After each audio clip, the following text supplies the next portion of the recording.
इति नारदः, यानी जिनकी वाणी कभी रद्द न हो वही नारद है, जिनकी वाणी कभी खंडित न हो वही नारद है।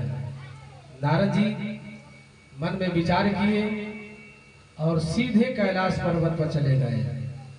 कैलाश पर गए तो देखे कि भगवान शिव समाधिष्ठ है, समाधि में बैठे हुए हैं और माता पार्वती अपने कुटिया में बैठ करके कुछ अपना काम कर रही हैं। जा करके प्रणाम किए। पार्वती जी ने कहा, अरे नारद, बड़े दिनों के बाद आपका जो है कैलाश पर आगमन हुआ है। नारद जी कहे, क्या बतावे, आना जाना कम कर दिए हैं, क्योंकि ये जो मनुष्य है चाहे देवता है, इन लोगों का विचार बहुत गड़बड़ हो गया है, इसीलिए कहीं आना जाना हम कम कर दिए हैं। पार्वती जी ने कहा कि नहीं, बाकी की जिनका जैसा भी हो, हम लोग के बीच में बहुत बढ़िया चलता है, हमारे पतिदेव बहुत मानते हैं, कोई बात हमसे छिपाते नहीं है। नारद जी ने कहा, यही तो जो है बात है कि सब लोग ऊपर ऊपर जो है बताते हैं, जो नीचे कुछ और रहता है।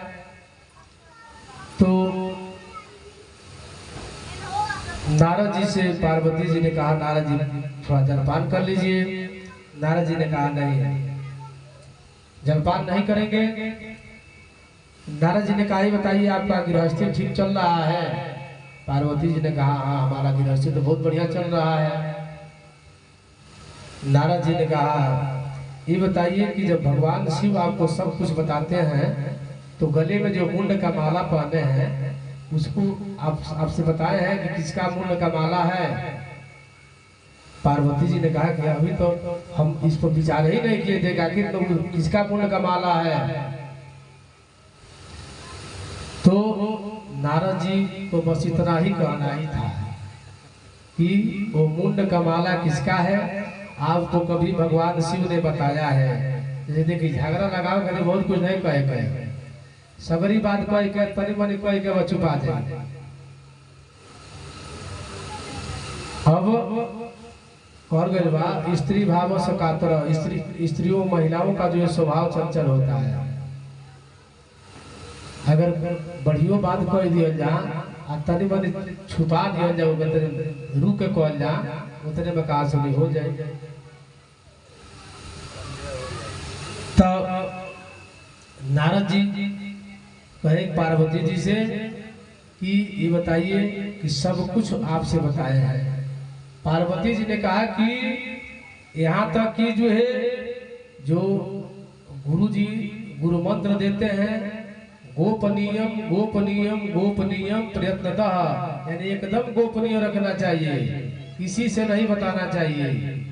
पार्वती जी ने कहा वो गुरु मंत्र भी हमसे बताते हैं, और जब भी अपने योगासन में बैठते हैं और भगवान का जो छवि उनको दर्शन होता है वो छवि भी हमसे बताते हैं। आज मैंने राम का ये छवि देखा, आज मैंने कृष्ण का ये छवि देखा, ये लीला कर रहे हैं, सब कुछ हमसे बताते हैं, लेकिन आज तक कभी उस मुंड के माला के बारे में हमसे नहीं बताया है।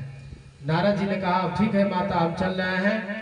कह रहे हैं, सुर नर मुनि सब किया हरिति, स्वार्थ लागी कर सब प्रीति।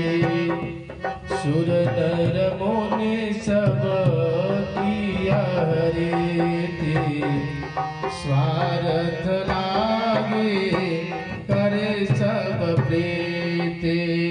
कह रहे हैं कि चाहे देवता हुए चाहे मनुष्य हुए, सब लोग स्वार्थी हो गए हैं। स्वार्थ अगर नहीं रहे तो किसी से कोई प्रेम नहीं है। तो नारद जी जब जाने लगे, भगवान शिव से कहे, बाबा हम जा रहे हैं, अपने कुटिया में जल्दी पधारना। भगवान शिव ने कहा, मन में विचार किया, अरे नारद जी जब आपका पदार्पण हो गया तो हमको जल्दी ही जाना पड़ेगा। और भगवान शिव जब कुटिया में आए तो पहले के समय में जब घर बनता था तो एक खिसियाने वाला घर बनता था, रूम बनता था, उस पर लिखा होता था कोप भवन, यानी कोप माने कुपित, भवन माने घर, कुपित वाला घर यानी खिसियाइला वाला घर। अब पार्वती जी अपन सारा वस्त्र निकाल के, मलिन वस्त्र पहन के और कोप भवन में पार्वती जी जाके बैठ गई। भगवान शिव देखने गनी, अरे अरे का भाई हाँ तो नहीं, आप छलिया है, हमसे बहुत छुपाते हैं, कोई बात हमसे बताते नहीं है, आप हमसे जो गूढ़ बात है आज तक आपने छुपा करके हमसे रखा है। भगवान शिव कहे कैसे? तो जो सबसे बड़ी गूढ़ बात है वो आज तक आप हमसे बताए ही नहीं। भगवान शिव ने कहा मैं जो भी झांकी भगवान का देखता हूँ वो बताता हूँ, गुरु मंत्र जो हमको मिला था वो भी हम आपसे बता दिए, कोई बात आपसे मैं छुपाता नहीं हूँ।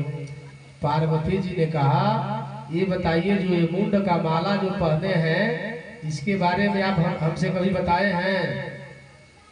भगवान शिव ने कहा मैं बताने का तो कई बार प्रयास किया कि मैं आपसे बता दूं, लेकिन बताने का समय ही नहीं मिला, इसलिए मैं आपसे बता नहीं पाया।